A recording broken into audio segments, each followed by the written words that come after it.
Welcome to this explainer. Today, we're jumping right into a truly cinematic and colorful overview of exactly how humanity plans to transform a frozen, lethal desert into a fully self-sustaining second home. The grand vision is to have a bustling city on Mars by the year 2050, acting as a permanent outpost far beyond the safety net of Earth. But, as we're going to see, pulling this off takes a whole lot more than just pure ambition and giant rockets. We are looking at a foundational construction project that will literally cement our future as a multiplanetary species. Now you might be wondering, why does a Martian city have to be completely 100% independent from Earth? Well, it just comes down to the math. Think about it. If you're living on a moon base and things go horribly wrong, or you just need some spare parts, Earth is really only a one-day trip away. Mars, though, that is an entirely different beast. Even if we use highly optimistic future nuclear propulsion systems to get us there in 45 days, or if we stick to the standard 8 months it takes right now, a quick rescue or resupply mission is mathematically impossible. The people of Mars absolutely must survive on what the red planet has to offer. So, to truly cement our future and survive any potential extinction-level catastrophe back home, the magic number we're aiming for is 1 million. We literally need around 1 million people living, working, and thriving on the red planet. We've got to build deep roots, both figuratively and literally, long before anything goes sideways on Earth.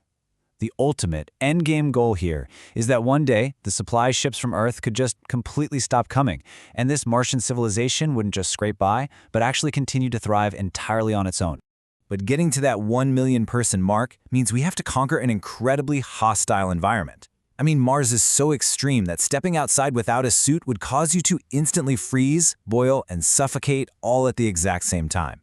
Which, yeah, is exactly why we aren't sending fragile humans first. The atmosphere is so incredibly thin that liquid water just can't exist on the surface without instantly evaporating into nothing.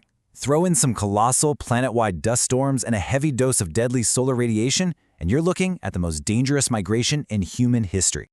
Section 1. The Robotic Vanguard, paving the way. To pull this off, SpaceX plans to scale things up aggressively, very aggressively.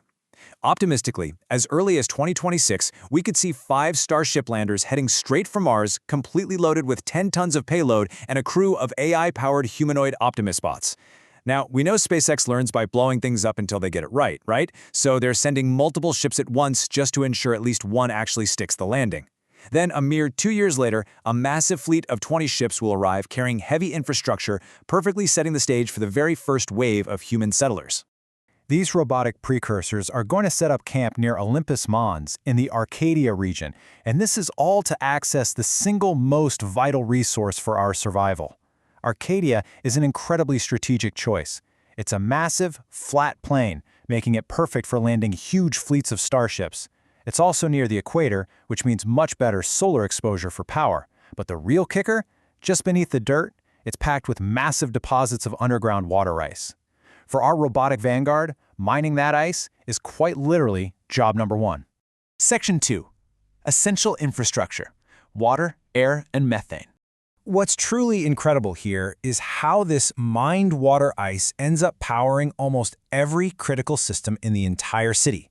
A treatment plant is going to purify the ice for hydration, because, well, obviously humans need to drink.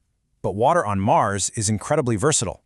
By chemically breaking those water molecules apart, our robotic scouts can actually produce breathable oxygen for the future colonists, along with hydrogen, which is the key to unlocking our ability to ever travel back home.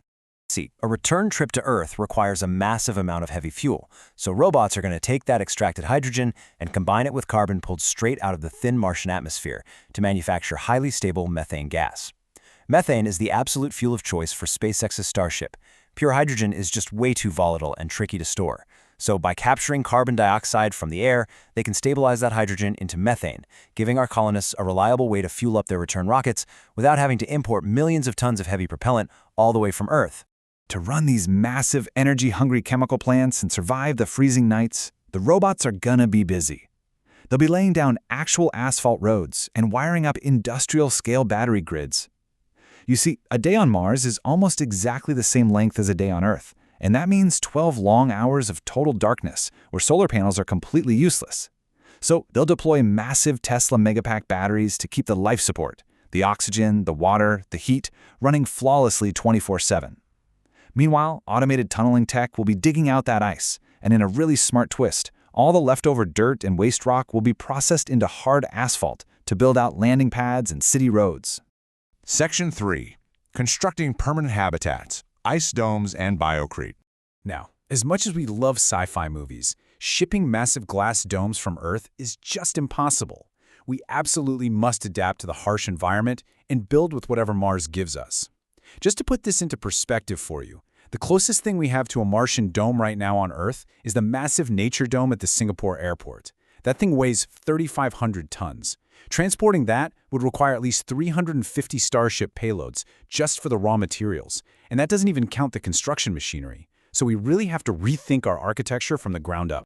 Instead, humans and robots are going to collaborate to build these amazing, translucent ice domes. They'll pump local water over inflatable cores shipped from Earth to create homes that perfectly block deadly solar radiation while still letting in that essential natural light. It's a brilliantly practical solution that NASA is heavily studying right now. Believe it or not, water is actually one of the absolute best shields against deadly cosmic radiation in the entire universe. Plus, having translucent walls that let in natural sunlight is going to be absolutely crucial for maintaining the natural sleep cycles and the overall mental health of the people living inside. But for heavier infrastructure, like giant manufacturing plants, an ice dome just won't cut it. We're going to need sturdy shells made from something called astrocrete, and this relies on a highly surprising and, slightly gross, local binding agent, our own bodily fluids. By taking the massive amounts of waste rock generated from all that ice mining and mixing it with urea, which is a waste product easily filtered out of human urine and sweat, we can create an incredibly resilient construction material right there on site. I know, building with human waste sounds completely crazy to us today, but it is actually a proven historical technique that yields concrete even stronger than a lot of what we use here on Earth. Back in the day, medieval stonemasons utilized this exact same biological chemistry. They used to mix animal blood straight into their mortar to fortify massive, impenetrable stone castles. So by tapping into this ancient technique, our modern astronauts will literally be pouring their own biology into the very foundations of this new civilization. How wild is that? Section 4. Feeding the Martian city. Okay, so we have power, water, and homes. But you can't just go outside and plant seeds on Mars. The native soil is a literally toxic, dead dust that is heavily laced with the exact same chlorine compounds we use to clean swimming pools. These harsh chemicals, known as perchlorates, exist specifically to destroy bacteria, which means they will rapidly kill off absolutely any earth crops you try to plant. So we're faced with a monumental challenge. Either import millions of tons of heavy dirt on rockets, which, again, is mathematically impossible, or build an entirely new industrial sector dedicated just to chemically washing the native Martian dust. And since we can't import dirt, we'll have to wash that Martian soil and then fertilize it using the entire city's biological waste. Yep, that's right. If urine provides the binder for our concrete, solid human waste, the number 2, is going to be repurposed to feed 1 million people. It is the ultimate closed-loop ecosystem.